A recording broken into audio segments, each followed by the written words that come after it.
People. Yeah, Ah. alright. Hi guys, my name is Evan and my speech is about the ocean today, so we'll go ahead and get started. The world is a beautiful place. However, we are only allowed to exist on 29% of it.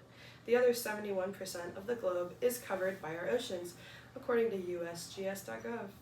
The oceans are a wondrous and fascinating aspect of our world that have yet to be thoroughly evaluated. There is so much to learn about the part of our world that we may only appreciate from afar, since we, unfortunately, are not blessed with gills at birth.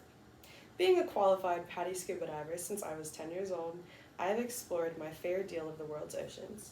I can confidently say that they are beyond anything that the human mind can comprehend. Simply standing on the land and looking out towards the horizon provides the mind something it is unable to wrap itself around. The ocean is a complex and intricately designed entity. In addition to it just being fascinating and mysterious, it actually plays a large role in our lives, whether it goes noticed or not.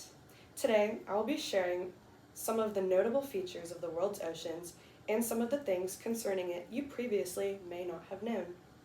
Allow me to start with introducing each of the 5 oceans. They include the Atlantic, the Pacific, the Indian, the Arctic, and more recently, the Southern Antarctic.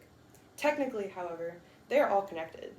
There are aspects they all share, such as organization and chemical makeup. According to seasky.org, there are 5 layers of the ocean.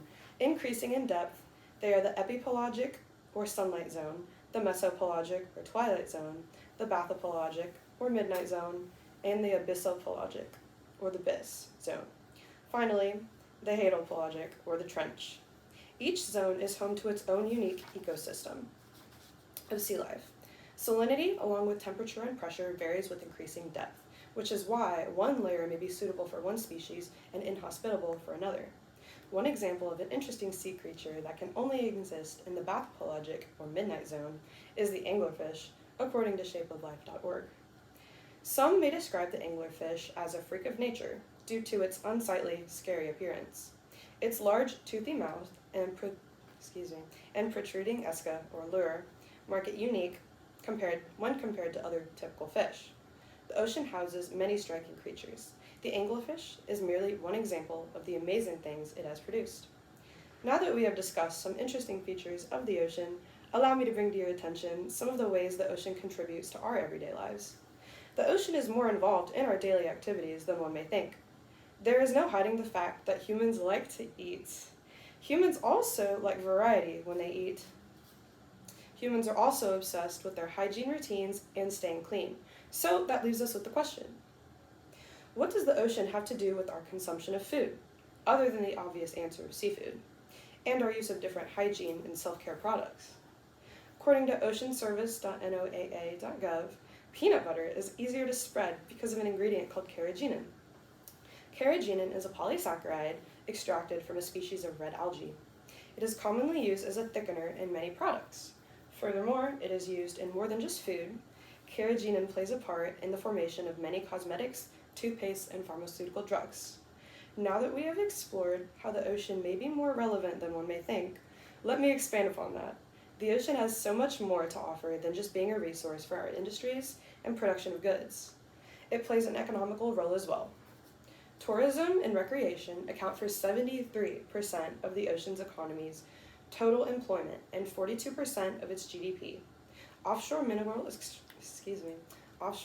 extraction accounts for another 25% of the ocean economy's GDP, according to oceanservice.noaa.gov.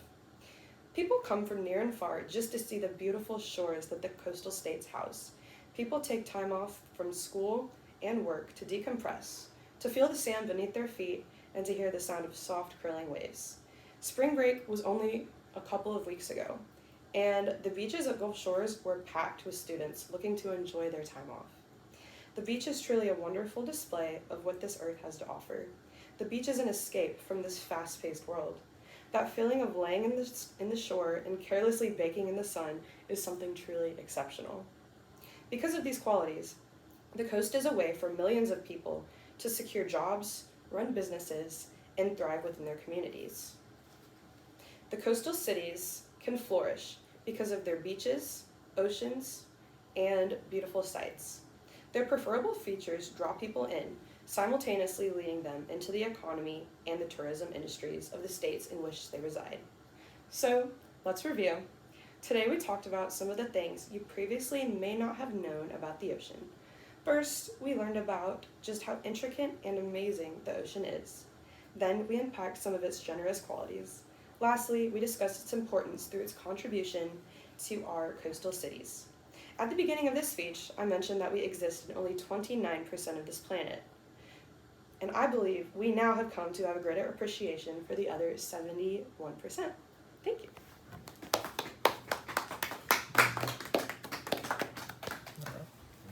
Thank you.